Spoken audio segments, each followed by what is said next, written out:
Allô tout le monde, j'espère que vous allez bien. Je vous fais un petit coucou avec la quatrième capsule sur les étapes du deuil, basée sur les étapes du deuil de Jean Montbourquette. Donc, les trois premières, il y avait le choc, le déni, il y avait l'expression des émotions. Si jamais vous voulez revoir les capsules, vous pouvez défiler plus bas et vous allez être capable de les retrouver. Donc, ces trois étapes-là, c'était plus dans l'étape de désorganisation au niveau du deuil. Quand on rentre dans la phase de réorganisation, la quatrième étape, c'est les tâches concrètes reliées au deuil. Et évidemment, chaque étape, ça ne veut pas dire qu'on va les vivre dans l'ordre. Les étapes peuvent être interchangées dépendamment du deuil qu'on fait. Il y a certaines étapes qui peuvent revenir.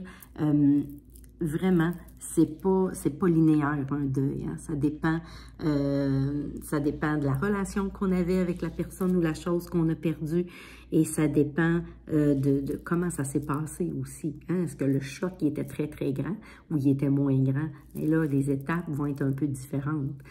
Donc, ils vont se présenter de façon différente aussi. On peut rester plus longtemps dans certaines étapes que d'autres aussi. L'important dans tout ça, c'est de s'observer et de ne pas hésiter à demander d'être accompagné si on voit qu'on est pris. Il y a beaucoup, ça fait beaucoup, ça fait une belle différence d'être accompagné, pour avoir été accompagné dans différents deuils, dans différentes épreuves ou défis que j'ai traversés dans ma vie, ça a vraiment fait une belle différence. Donc, dans les tâches concrètes reliées au deuil, il y a plusieurs angles. Il y a entre autres exécuter les dernières volontés du défunt. Ça, c'est dans le cas de la perte d'un être cher ou de quelqu'un qui décède. On peut être en charge d'organiser les funérailles ou d'organiser, de régler la succession. Il y a des successions qui peuvent prendre quand même beaucoup de temps. S'il y a des biens à liquider, s'il y a des entreprises, des choses. Moi, j'ai réglé la succession de mon père. C'était pas une succession qui était complexe, mais ça a quand même pris 1 an parce qu'il y a des documents il y a des documents à obtenir, il y a des processus avec la banque, des processus avec le gouvernement, il y a des rapports d'impôts à faire, il y a toutes sortes de choses qui entrent en ligne de compte, puis quand même, il faut prendre le temps de le faire. Il peut y avoir aussi des promesses qu'on a fait avant le décès et qu'on a à accomplir. Ça peut arriver. On peut avoir à ranger ou à donner les effets personnels de la personne. Évidemment, ça va être important de respecter notre rythme.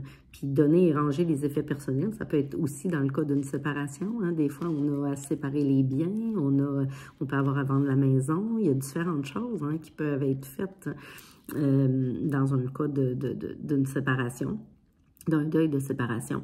Et d'arranger les effets personnels, ben quand ça a été mon père, évidemment, ma mère, c'est plus mon père qui s'est occupé de tout ça. Mais quand ça a été mon père, c'était mon frère et moi, évidemment, on a liquidé les vêtements rapidement, on a vidé l'appartement. Ça n'a pas été très, très long. On avait déjà fait une bonne partie quand on avait vendu, avant de vendre la maison à mon père. Mais j'ai ramené certaines choses chez nous. Et ça faisait 2 ans que c'était dans mon sous-sol. Et mon mari disait, ouais, mais là, les choses de ton père, oui, mais là, les choses de ton père. Puis là, ben moi, j'étais pas prête. Fait que je disais, non, je suis pas prête. Ben, je suis pas rendue là. Je suis pas rendue là, mais je me voyais aller. Je m'observais, puis je me voyais aller, puis je me voyais procrastiner. Puis je me disais, il n'y a rien qui m'empêche de faire le ménage puis de finaliser, sauf la résistance à l'intérieur de moi-même. Donc, évidemment, ce que j'ai fait, ben là, je suis allée voir qu'est-ce qui était là. Mais ça a été long. À un moment donné, je me suis dit, bon, là, OK, des fois, je me disais, hey, bouler, c'est assez, là, go, tu sais. Fait que je me suis assise, et là, ce qui était là, c'est la culpabilité. Je me sentais coupable de me séparer des choses auxquelles mon père tenait, mais auxquelles, moi, je ne tenais pas du tout. Il y a des choses qui n'avaient aucune signification pour moi, donc j'avais l'impression de trahir mon père.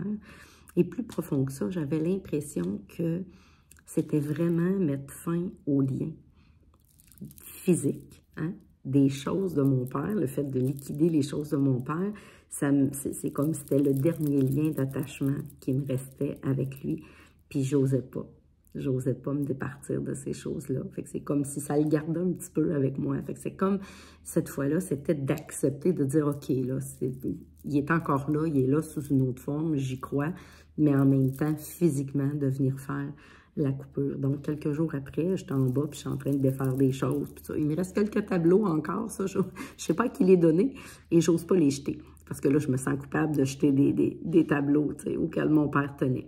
Mais la majorité des choses sont défaites. Et je me dis, je vais y arriver, mais ça fait quand même 4 ans que mon père est décédé, tu sais, mais ça, pour moi, ça m'empêche plus de faire mon deuil. C'était pas comme les choses vraiment, que ça m'a pris 2 ans, vraiment, à aller voir. J'étais même incapable d'aller voir les tableaux, ça me dérange pas, je vais les voir, puis c'est correct, c'est pas le même lien d'attachement, ça n'a pas la même signification pour moi, donc ça ne m'empêche pas que je suis en paix avec mon processus de deuil, c'est pas quelque chose qui me retient maintenant, mais les choses de mon père pendant 2 ans, je les voyais, puis ça me fatiguait, il y avait une lourdeur à l'intérieur de moi, il y avait quelque chose qui n'était pas libre à l'intérieur de moi, donc quand on vient, quand on s'occupe de notre processus de deuil, c'est que là, on vient dégager ça pour que ce soit léger, pour qu'on soit plus libre. La liberté, c'est vraiment intérieur.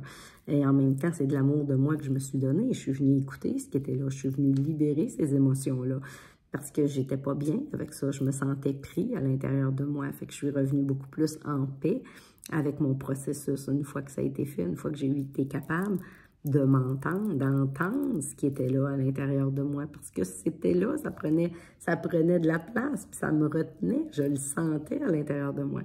Donc, c'est important de venir s'occuper de ça.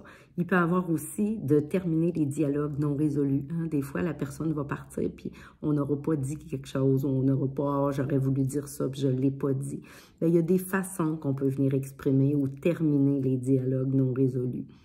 Il y a différents moyens qu'on peut se servir pour exprimer ces dialogues-là. Puis c'est important parce que je regarde, moi, quand ça faisait 25 ans que j'avais à l'intérieur de moi le sentiment que j'avais pas dit à ma mère que je l'aimais avant qu'elle parte. Peut-être que je lui ai dit, mais dans ma tête, je m'en souvenais pas. Je ne sais pas si on se l'est dit ou pas, mais ça, c'était souffrant à l'intérieur de moi.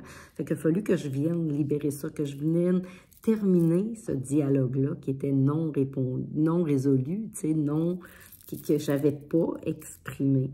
Puis il a fallu que je m'entende dans ça, puis que je puisse être capable, hein, le chakra de la gorge, l'expression, c'est vraiment ce qui fait le lien entre l'intérieur et l'extérieur. Fait que c'est vraiment important. Donc, si jamais vous voulez ou vous n'avez pas reçu le dépliant que j'ai fait, qui vient faire le lien entre le deuil et les différentes formes d'énergie, comment ça peut nous affecter dans le cas d'un deuil, comment nos énergies peuvent être, nos différents chakras, hein? Comment les émotions peuvent venir affecter les différents chakras. N'hésitez pas à m'envoyer un courriel à linda.opal@gmail.com, ça va me faire plaisir de vous l'envoyer. Et si jamais vous avez besoin aussi d'un accompagnement, vous pouvez me contacter par courriel ou par Messenger à travers ma page professionnelle. Et ça me fera plaisir de communiquer avec vous. Donc, je vous souhaite une belle fin de journée. Puis j'espère que ces étapes-là, ou du moins si vous vivez des deuils, j'espère que ça peut vous aider à mettre un certain éclairage hein, sur chacune des étapes du deuil. Parce que moi, quand j'étais plus jeune, je ne savais pas qu'il y avait des étapes. Je pense que c'est des choses qui m'auraient aidé à conscientiser, de dire « Ah, OK, ça fait partie, je suis normale de vivre ça, tu sais. » Parce que bien souvent, on ne sait pas comment ça se vit un deuil. Hein?